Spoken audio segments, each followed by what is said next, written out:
She was barely a shadow on the training field, quiet, unnoticed, almost invisible to the instructors. Most of the recruits didn't even know her name. When her turn came at the range, a voice from the back muttered, "She's not ready." A few chuckles followed, but one man didn't laugh.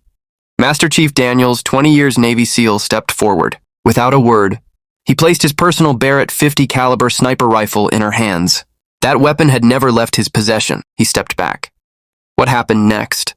Silenced the entire base. Before we continue, where in the country are you watching from today? If stories of quiet skill and unseen courage resonate with you, make sure to subscribe. There are more untold military stories you won't want to miss. The conference room carried a low rumble of quiet. Conversation as 12 of the Navy's sharpest marksmen settled into their seats. 11 men, 1 woman, all combat-proven, all with confirmed kills. They carried themselves with the easy confidence of operators who had survived more firefights than they could count. Some flipped open their field notebooks. Others scrolled through tablets, comparing notes from yesterday's live fire exercise. At the head of the room, Senior Chief Owen Riker stepped forward. 42 years old, with silver starting to show at his temples, Riker had the presence of a man who'd seen more action than most officers twice his rank. His face was sun-cut and hardened from years behind the scope. "Today," he began, tapping his tablet to project ballistic tables onto the wall, "we're covering terminal ballistics in extreme weather. At 1,800 yards, with a 30-knot crosswind and a 15-degree temperature split from shooter to target, these calculations decide who lives and who doesn't." In the back sat Claire Monroe, slender, unassuming, dressed in a Navy blazer with a Department of Defense contractor badge clipped neatly at her side. For 3 weeks, she had been a silent shadow in the room, her presence explained only by orders from the Pentagon. The instructors clearly didn't like it. Claire took notes in a leather-bound book, her handwriting precise, technical. Not a single operator had spoken to her. Not one had bothered to ask her name. Riker continued his lecture, explaining wind zones and how one misread could throw a round meters off target. The door opened quietly. Commander Thomas Blackwood walked in, a man whose name was legend in sniper circles. 4 tours as a SEAL sniper, holder of the 3rd longest confirmed kill in U.S. military history. Unlike Riker's weathered bulk, Blackwood moved with lean precision. His pale blue eyes swept the room, making even veteran operators straighten in their seats. "Commander," Riker nodded. Blackwood scanned the room, pausing briefly on Claire. Unlike everyone else, he gave her a small nod before taking a position by the wall. "As I was saying," Riker continued, "your spotter can call the wind, but at the end of the day, you have to feel it. Science will only carry you so far." During a section on high-angle shots, Claire spoke for the first time. Calm, clear, suggesting a minor adjustment to the Coriolis calculation for extreme range. Riker barely glanced at her. "Ma'am, theory works fine back at your desk in DC, but out here, we deal with reality." The class chuckled. Merrick, team leader with 3 Afghanistan tours, smirked openly. Claire said nothing, returning to her notes with the same steady hand. When the morning session ended, the operators filed out for lunch. Claire gathered her things slowly, waiting for the room to clear. As she turned to leave, she found Blackwood standing in her path. "Monroe, isn't it?" His tone said he already knew. "Yes, Commander." "That note about the Coriolis adjustment?" His pale eyes studied her. "That's not standard doctrine." "Thank you, Commander. It was just a thought." Blackwood studied her for a moment, his pale eyes unblinking. "Thoughts like that don't just appear out of nowhere. Enjoy your lunch, Miss Monroe." In the mess hall, Claire Monroe sat alone, tucked at the far end of a long table. Her tray carried only a modest portion of the day's rations. She ate with quiet precision, her leather notebook open beside her, reviewing calculations from the morning session. Occasionally, she glanced toward the cluster of operators seated together, their voices low but punctuated by bursts of laughter at some shared joke. As she flipped a page, something slipped briefly into view. A worn photograph. It showed a military funeral. The Marine Corps emblem was visible on a folded flag, being presented to a woman whose face was turned away from the camera. Behind her stood a teenage girl, back straight, jaw set, though tears streamed down her face. Claire's fingers paused for just a second before she tucked the photo back into the notebook. The day's objective, a 1750-yard shot through a corridor of swirling crosswinds, each zone moving in a different direction. "This simulates the Hindu Kush," Riker explained as the operators set up.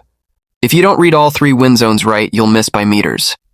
And in the field, meters are mission failure. Claire stood back from the line, her compact spotting binoculars resting on her chest, notebook open in her hand. As usual, no one acknowledged her. One by one, the operators took their shots. Even the most seasoned struggled. Shots missed left, missed right, wind-tearing calculations apart. Lieutenant Cassidy, the only other woman in the group, came closest. Her second round missed by just 8 inches. Close enough to impress, but still a clean miss in combat terms. Frustration began to build. The wind shifted without warning, changing direction between firing line and target in ways that defied timing. This is why we train, Riker reminded them. In the field, weather doesn't cooperate. Petty Officer Merrick, the class leader, lined up for his 3rd attempt. He missed by inches, the round kicking up, dust just off the right shoulder of the man-sized target. Damn it, he muttered, stepping back from the rifle. He was the last shooter. Not a single operator had made contact. Claire continued taking notes. Her eyes followed the mirage distortion through her spotting scope, recording something the others didn't seem to see. Her pen moved steadily, angles, directions, wind speeds. Merrick noticed. His jaw tightened. Who was the civilian to sit in the back documenting their misses? Hey! His voice carried just enough for everyone to hear. Maybe our observer wants to step up and show us how it's done. Probably easier than writing about it from behind a desk. Several operators laughed. Riker allowed himself the faintest smile. She's not ready, he said, dismissive. This isn't a simulation or whatever they're running over at the Pentagon. Claire didn't respond. She didn't even look up. The laughter faded when Commander Blackwood, who had been standing quietly at the far edge of the range, walked over to his personal gear case. The heavy reinforced case had been untouched all morning. The range went silent as he unlocked it and lifted out his custom, Barrett .50 caliber rifle, a weapon that was nearly legendary in special operations circles, not just for its precision, but because Blackwood never let anyone else touch it. The weapon was a marvel of precision engineering, custom machined parts, a hand-lapped barrel, and a scope worth more than most family cars. Operators whispered about it in quiet conversations, but no one, not even Senior Chief Riker, had ever fired it. Without a word, Commander Thomas Blackwood walked straight to Claire Monroe, extended the rifle, and said simply, "Show them." The range went silent. Riker's faint smile vanished, replaced first by confusion. Then by the start of a protest he didn't dare voice. Merrick stood straighter, his eyes narrowing. Claire looked at the rifle, then up at Blackwood. Something passed between them, a quiet understanding no one else could read. She closed her leather-bound notebook, set it gently on a nearby bench, and accepted the weapon with steady, practiced hands. Every eye on the range followed her as she stepped to the firing position Merrick had just abandoned. Her posture changed subtly. The quiet observer was gone. Her spine straightened, her shoulders squared, her gaze sharpened. The operators exchanged puzzled glances as she checked the Barrett .50 with a level of familiarity no one expected, confirming the chamber, adjusting the stock extension to match her frame exactly, and making minute scope adjustments even the instructors would hesitate to attempt on. Blackwood's prized rifle. She settled into the prone position. Only then did Blackwood break the silence. "Lieutenant Colonel Claire Monroe," he said, his voice carrying across the range. "United States, Marine Corps, 7 deployments with Force Recon, expert instructor at Quantico before assignment to Special Operations Command." The impact hit harder than any gunshot. The class fell silent. Riker's expression shifted, from irritation to confusion to slow realization. Merrick looked as if someone had just knocked the wind out of him. It wasn't just a hit. It was center mass, a shot that would have been exceptional in perfect weather, let alone in the chaotic winds that had beaten every other operator on the range. Claire rose smoothly, returning the Barrett to Commander Blackwood with the same precision she had taken it. "Thank you, Commander," she said softly. "Your barrel harmonics are a touch off at the 3rd rifling groove. You might want to have that checked." Blackwood accepted the rifle with a nod, suppressing a faint smile as he inspected it. The rest of the range was frozen in place, still processing what they'd just seen. Senior Chief Riker stepped forward, his entire demeanor altered. The dismissive instructor was gone, replaced by a professional reevaluating everything he thought he knew. "Who are you really?" he asked. "Why are you here?" Claire squared her shoulders, the transformation complete. "I'm not here to observe your training, Chief," she explained. I'm here to evaluate your equipment. I designed the next generation ballistic compensation system being installed in your rifles next month. The Pentagon figured you might resist advice from someone who didn't come through your program. Merrick stepped forward, still stunned. You're saying you created Kingfisher? That's your system? Claire nodded once. Project Kingfisher is a complete overhaul of sniper ballistic computing. It accounts for variables your current systems ignore or calculate, too slowly for field use. Lieutenant Cassidy, the only other woman in the class, spoke up. So this was some kind of test? Not of you, Claire clarified.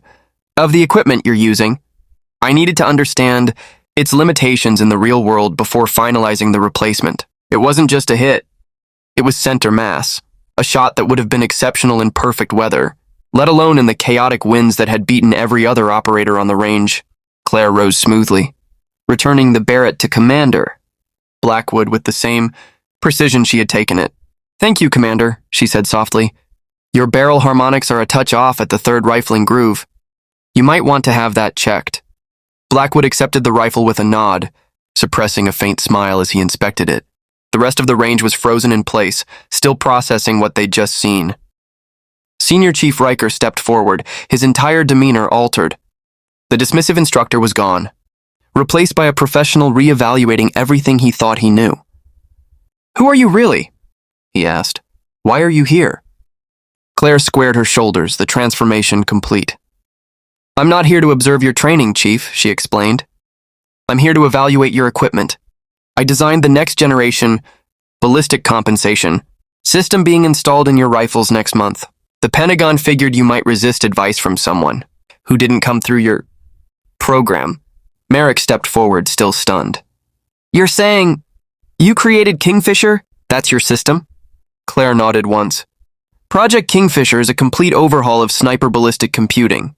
It accounts for variables your current systems ignore or calculate, too slowly for field use. Lieutenant Cassidy, the only other woman in the class, spoke up. So this was some kind of test? Not of you, Claire clarified. Of the equipment you're using. I needed to understand its limitations in the real world before finalizing the replacement. Commander Blackwood locked his Barrett back into its reinforced case with the same deliberate care he gave everything. Then he turned to the stunned group. Lieutenant Colonel Claire, Monroe has been developing targeting systems for U.S. Special Operations for nearly a decade, he said evenly. Her work in Afghanistan saved more American lives than most of you have rounds through your rifles. The words landed heavy. Around him, the operators, men who prided themselves on reading situations, were visibly processing the truth. For 3 weeks, they had ignored her. Some had dismissed her. A few had mocked her outright. And all that time, her contributions to their profession eclipsed their combined field hours. I believe, Blackwood continued, his tone shifting almost imperceptibly, that Colonel Monroe has some information that will improve your performance tomorrow. I suggest we move to the briefing room.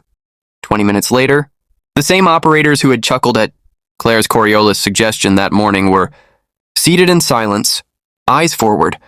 Claire stood at the front of the room. The quiet observer was gone. Her posture was steady, her voice calm, measured, but carrying a weight that drew every eye. On the screen behind her, technical schematics glowed in sharp detail, the inner workings of Project Kingfisher. Current ballistic computers use linear calculations based on fixed variables. She began, gesturing toward the diagram. Wind speed, direction, temperature, humidity, barometric pressure. Her hand moved to the next slide, revealing a complex graph of numbers and shifting arcs. What those systems don't account for, she continued, is how these variables interact across distance in irregular terrain. She tapped the screen again, switching to a 3D model of the valley range they had shot on earlier that day. This range creates 3 distinct wind zones, she explained. Your spotters can read the first zone with precision. The middle zone? You can estimate it. But the third zone, the one that decides your hit or miss, you're essentially guessing. The room was silent.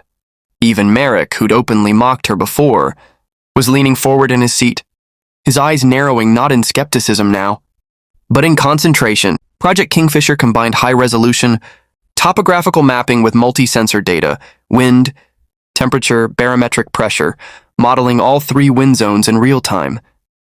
For the next hour, Claire Monroe walked them through the system with the precision of someone who hadn't just designed it in a lab, she had used it in the field. The questions came quickly now, technical, detailed. She answered each one without hesitation. Even Senior Chief Riker, who had started the session leaning back with his arms crossed, eventually opened his notebook and began taking notes. By the time the briefing ended, the operators filed out in silence, but the silence was different. There was a new respect in the air. Several gave Claire a brief nod as they passed. In their world, respect wasn't handed out. It was earned. Riker remained behind, waiting until the room cleared. He stepped forward as Claire closed her laptop and gathered her materials. "I owe you an apology, ma'am," he said, his voice formal but steady. "I made assumptions, based on incomplete information." Claire looked up from her notes. "It's the results that matter, Chief, not the recognition." Still, he hesitated. "I should have done my homework, known who I was dealing with. My background was intentionally left vague," Claire admitted. "We needed honest assessments of your current capabilities, not performances tailored to impress the visitor from Washington." Riker nodded slowly. "May I ask something, Colonel? That shot today, was it the tech or was it you?" Claire allowed herself the faintest smile. "Both, Chief. The best technology in the world is still just a tool. It's only as good as the person using it." Riker gave a quiet nod of acknowledgement before stepping out of the room. Moments later, Commander Blackwood entered, 2 steaming cups of coffee in hand. He set one on the desk in front of her. "You could have told them who you were from the start," he remarked, leaning casually against the desk. "And missed all this fun?" she replied dryly, taking a sip. Blackwood's expression softened, then grew serious. "Your father would be proud, Claire." Her cup paused halfway to her lips. She set it down gently. "You knew him?" Blackwood nodded. "We served together, Fallujah 2004, his marksmanship. Saved my team during an ambush. 23 confirmed in one operation. But it wasn't just his shooting that stuck with me. It was the way he understood the science behind it. He could explain the physics of a bullet's flight path better than most professors." Claire's fingers brushed the edge of her notebook. "He tried to teach me everything he knew. Said I had a natural aptitude for it." "He was right," Blackwood said simply. "I recognized your name the moment I saw the assignment order. I kept wondering when you'd show them what I suspected you could do." "I wasn't here to shoot," Claire reminded him. "I was here to observe." "And yet," Blackwood countered, "when I handed you that rifle, you didn't hesitate. That wasn't just theory out there today." Claire was quiet for a long moment. "After Dad died, I wanted to follow his path. Applied to Scout Sniper School 3 times. She gave a faint, wry smile. "Denied all 3. I'm curious. If you were in Claire's place, would you have stayed quiet for 3 weeks? Or spoken up on day 1? I'd love to read your thoughts below. And if you enjoy these untold military stories, consider subscribing. You won't want to miss what happens next. Not the right MOS, not the right background." Claire's tone was matter of fact, but there was a weight beneath it. "Eventually, I realized I could contribute in other ways. By designing the systems that make every sniper better." Blackwood finished for her. She gave a small nod. "If I couldn't be out there in the field, I could at least make sure those who were had every advantage possible." Blackwood studied her for a long moment. "And yet, you've still kept your own skills sharp."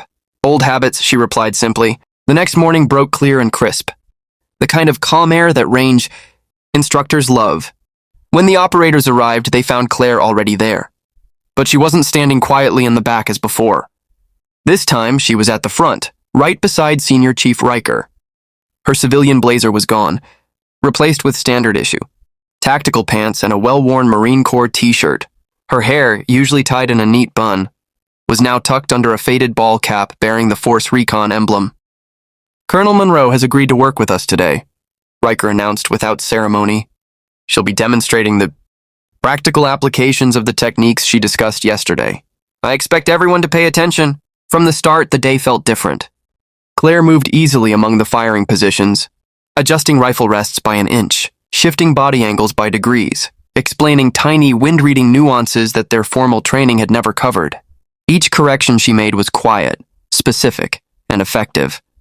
During a break, Lieutenant Cassidy hesitated before walking over. Claire caught the glance and gave a small nod. "Go ahead, Lieutenant." Cassidy lowered her voice. "How did you deal with it?" Claire raised an eyebrow. "With what?" "Being the only woman in places like this," Cassidy admitted quietly. Claire considered the question carefully before answering. I stopped thinking about being the only woman in the room, she said evenly. And I focused on being the best at what I do. Excellence can't be ignored forever. Sometimes it just takes longer than it should to be recognized. Cassidy nodded, a flicker of determination crossing her face. Thank you, ma'am. Shots that had been missed by feet the day before were now grouping tightly on target. Maybe not with the exact precision Claire had demonstrated, but closer than any of them had expected. Commander Blackwood observed from the sidelines, occasionally leaning in to exchange quiet words with Riker. Both men watched as Claire worked one-on-one with Petty Officer, Merrick on his breathing control, her tone firm but respectful. The same Petty Officer who had mocked her 2 days earlier now followed her instructions, without a hint of sarcasm. She is a natural instructor, Riker remarked. Like her father, Blackwood agreed quietly. He could have written the manual himself if he'd lived long enough. Riker glanced at him. What happened to him? Blackwood's expression hardened slightly. Ambush outside Kandahar, 2010. The insurgents had studied his movements. They knew he'd come back for a wounded Marine. They were waiting with an IED. The memory hung in the air between them for a long, heavy moment. He saved 3 lives that day, Blackwood said quietly, eyes still fixed on the range. But he couldn't save his own. For a moment there was silence. Just the faint crack of a distant rifle and the slow hiss of wind across the valley.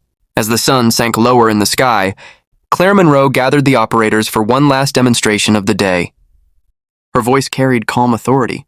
I want to show you one more application. What Kingfisher was ultimately built for. She walked to the firing line, where a fresh target system had been set up. A moving target at 200 yards, traversing the ridge in an unpredictable, erratic pattern. This isn't just about wind calls or elevation adjustments anymore, Claire explained, turning slightly so all could hear her. This is about tracking motion. Kingfisher doesn't just account for the environment, it predicts movement. Terrain, wind, even the target's behavior patterns.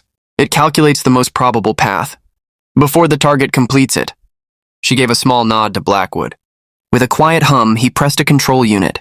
Far along the ridge, a drone target came to life, jerking side to side, darting in uneven bursts, stopping, then lurching forward again. Its path was deliberately chaotic, designed to throw off even the best shooters. Claire stepped up to the firing position, but instead of taking Blackwood's prized Barrett, she rested behind a standard-issue M4A6, the same rifle the operators trained with every day. The men watched in absolute silence. Her breathing slowed. Her shoulders set. Her cheek rested against the stock with practiced ease. The drone moved fast. 3 sharp reports cracked across the valley. Spotters followed the path through their scopes.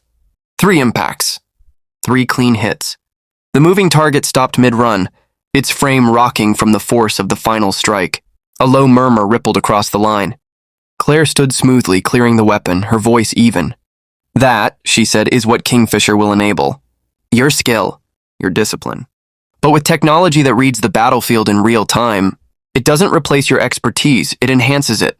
The operators dispersed toward the mess hall, their voices low but energized. The day had started with doubt. It ended with something else entirely, anticipation. For the first time, they weren't just thinking about the next qualification score. They were thinking about what was possible. Claire packed her gear carefully, her motions precise as always. Blackwood approached, his tone quieter than usual. Pentagon called, he said, resting one hand on the bench beside her kit. They want you back in DC tomorrow. Something about urgency with the final testing phase. Claire gave a single nod. I've seen what I needed to see here. Blackwood studied her for a moment. When the systems roll out, will you come back? She paused. If they want me to. There was no hesitation in her voice, but there was something unspoken in her tone. Blackwood caught it, and didn't press further. There's still fine-tuning to be done. Claire Monroe admitted quietly, her eyes on the horizon. I know, Commander Blackwood replied. They'll want you back in DC for the next phase. And I'll make sure they do. As the two walked back toward the facility, the evening sun stretched long shadows across the training grounds. Behind them, the same operators who had once dismissed her as a civilian nuisance now stood in small clusters, discussing her methods, repeating her techniques, and analyzing her corrections with a respect they hadn't shown to any instructor in weeks. The next morning, Claire arrived at the briefing room earlier than usual. Her few personal belongings were already packed. Washington was calling, but before she left, there was something she wanted to do. The room was empty when she stepped inside. For a moment, she stood still, letting the quiet sink in. When she'd first walked into this room a month ago, she'd been an unwelcome shadow, a Pentagon observer no one wanted. Now the air felt different, heavier somehow, but charged with respect. She set her leather-bound notebook on the instructor's table, running her fingertips along its worn edge, and allowed herself a rare moment of reflection. The door opened. Commander Blackwood stepped in, a folder stamped classified tucked under his arm. "I thought you'd want to see this before you leave," he said, setting it down in front of her. Claire flipped the cover open, scanning the pages. "Operational field reports from Afghanistan," Blackwood said. Her eyes flicked to the numbers and widened. 78% improvement in first-round hit probability. At extreme distances? Blackwood gave a small, knowing nod. "That's better than even our optimistic projections." He leaned slightly closer. "Your father's theory was dead on, Claire, about harmonic vibrations in the barrel throwing long-range shots off by inches. Your compensation algorithm? It solves it perfectly." Claire closed the folder slowly, her expression softening. "He used to bore me to tears with that theory when I was a teenager. I never understood why it mattered so much. Until I built Kingfisher." Blackwood's voice dropped. "He knew it would save lives someday. And he knew you would be the one to make it work." Before she could respond, the door opened again. The operators filed in. No casual smirks this time, no dismissive glances. Each man gave her a nod, solid and respectful. Lieutenant Cassidy even managed a small smile. Chief Riker entered last, carrying a tactical case. He set it gently on the table beside her notebook. "Before you head back to Washington," he began, his tone more formal than usual, "we wanted to give you something." He opened the case. Inside rested an M4A6 sniper, rifle the same, model used by Marine Scout snipers, but with custom modifications. The stock bore a small engraved plate. Cole Claire Monroe. Force Recon emblem. "This is the first rifle fully calibrated with your Kingfisher system," Riker explained. "Serial number, Sure01. The team thought it should go to the person who made it possible." For a moment, Claire didn't speak. In 15 years of service, she'd overseen systems, upgrades, and weapons that had saved lives around the world. But no one had ever handed her something like this, something that represented her work so tangibly. "Thank you," she said at last, her voice steady, though the emotion was unmistakable. "This means more than you know." Blackwood stepped forward. "There's one more thing," he said. He nodded toward Petty Officer Merrick. "The same man who'd laughed at her on her first day." Merrick stepped forward, his tone now grounded with respect. "Ma'am, we'd like to request one last practical session. Not as an observer, as our instructor."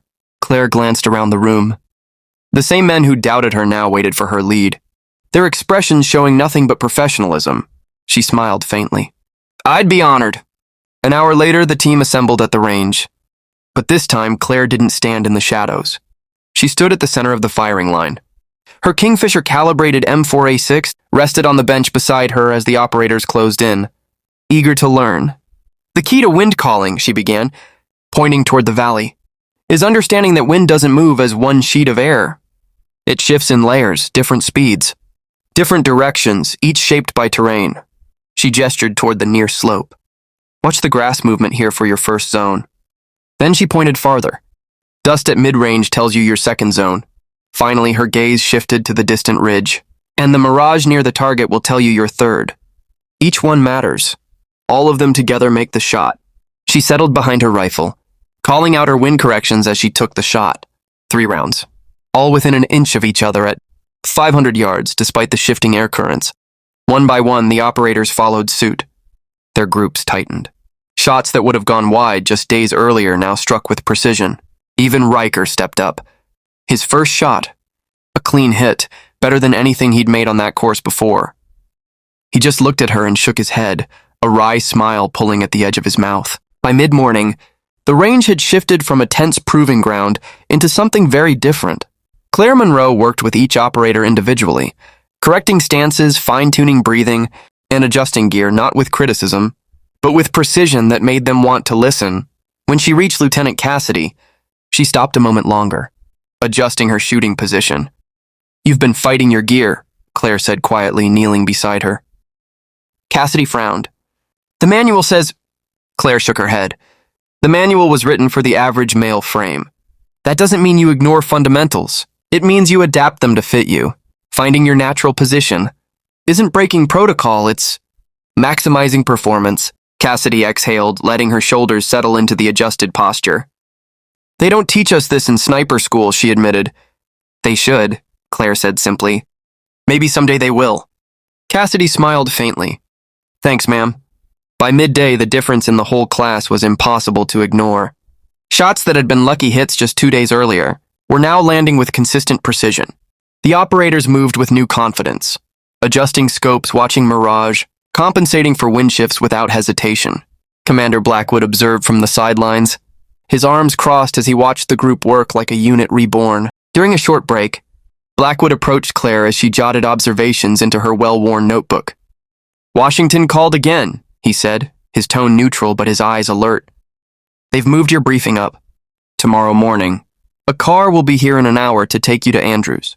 Claire closed her notebook with a soft thump. I've seen what I needed to see. The system works even better in the field than in the lab.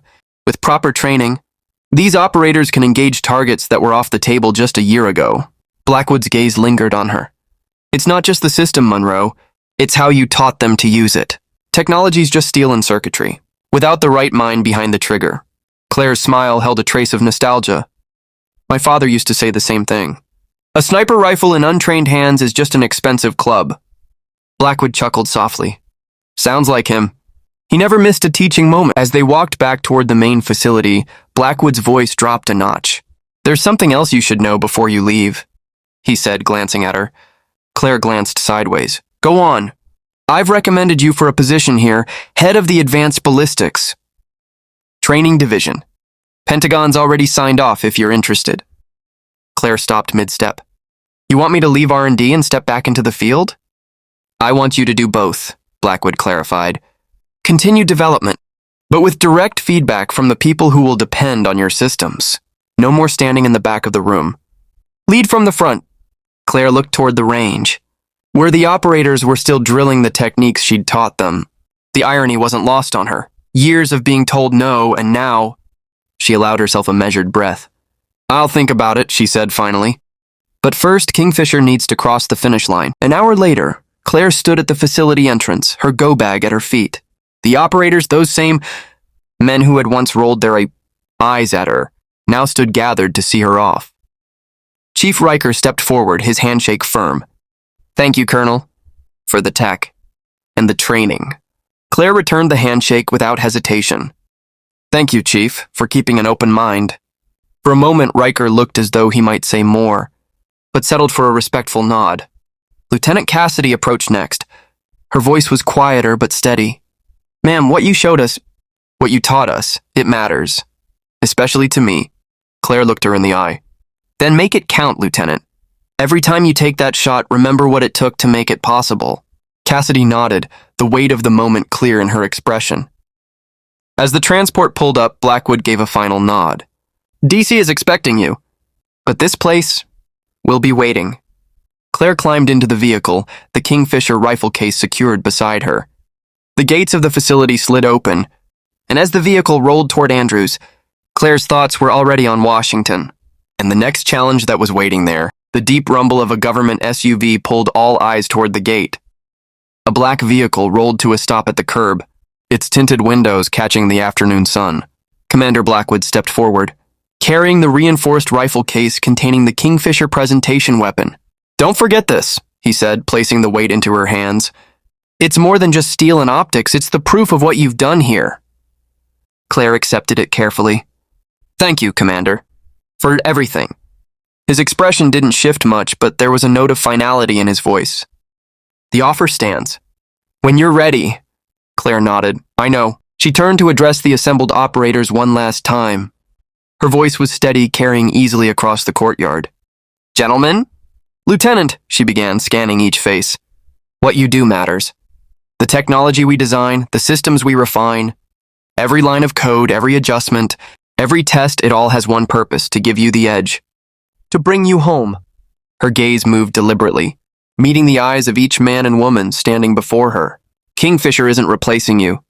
It's making you even more dangerous to the enemy and safer for your team. Use it well, and take care of each other out there. Blackwood opened the rear door of the SUV. Claire stepped inside, setting the rifle case carefully on the seat beside her. The door closed with a solid thunk.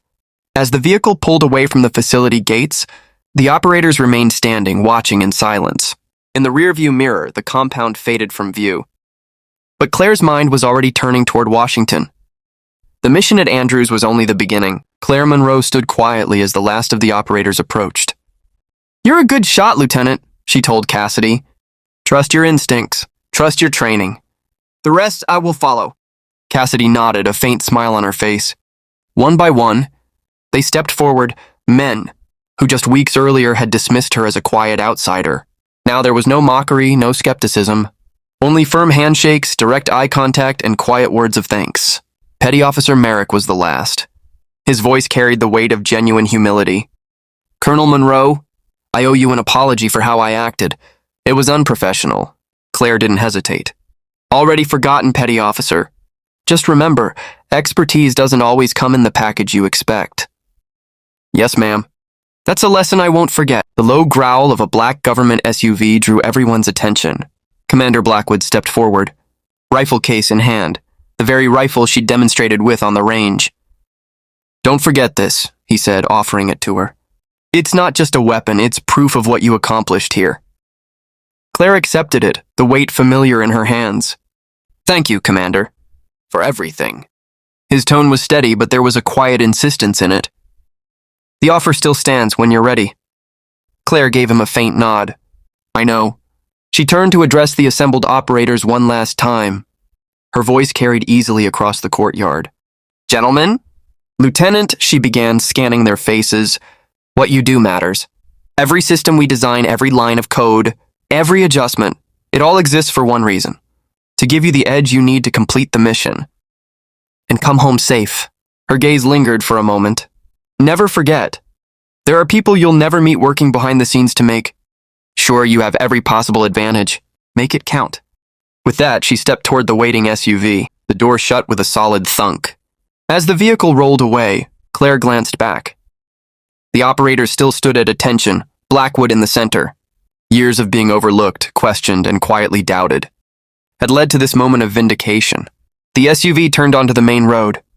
Claire opened her notebook, already jotting down refinements to Kingfisher based on her field observations. Her satellite phone rang, Pentagon, updating her briefing schedule. She set the rifle case beside her, the engraved nameplate catching the light. "Call Claire Monroe, USMC Force Recon." Beneath it, in smaller script, the quote her father always repeated, "Excellence cannot remain unrecognized forever." 6 months later, under a pale Afghan sky, a Marine sniper team lay camouflaged on a rocky ridge. Lieutenant Cassidy steadied her breathing. Her scope locked on a target moving at 1,750 meters. Beside her, her spotter relayed the data. Wind variable, 3 zones, 15 to 18 knots. "Kingfisher online," Cassidy confirmed. The system calculated instantly. Barrel harmonics, wind vectors, target movement, all displayed in her scope. She took the shot. The round traveled the extreme distance, cutting through swirling mountain air. Impact. "Target down," her spotter confirmed. "1 shot, 1 kill." Cassidy didn't just think about the technology. She thought about the woman who had given her the skill, the confidence, and the tools to make that shot. At the Pentagon, Claire stood before a wall of brass and civilian officials, presenting Kingfisher's first 6 months of operational data. 86% improvement in first-round hit probability. 63% increase in effective range. 41% reduction in time to target acquisition. Her voice was calm, professional, certain. Project Kingfisher hasn't just improved sniper capability. It has fundamentally changed what's possible. Nods around the table. Approval. As the meeting ended, her phone buzzed. Message from Blackwood. "Position still open. When you're ready." Claire smiled faintly as she gathered her files. Maybe it was time to step out from behind the scenes and lead from the front. Sometimes, she thought, the most valuable person in the room is the one you don't notice until they show you what excellence truly looks like. If you've followed Claire Monroe's journey this far, you know her story is only just beginning. What would you have done in her place? Share your thoughts in the comments. And if you want more stories of quiet excellence that changes everything, make sure to subscribe so you don't miss what comes next.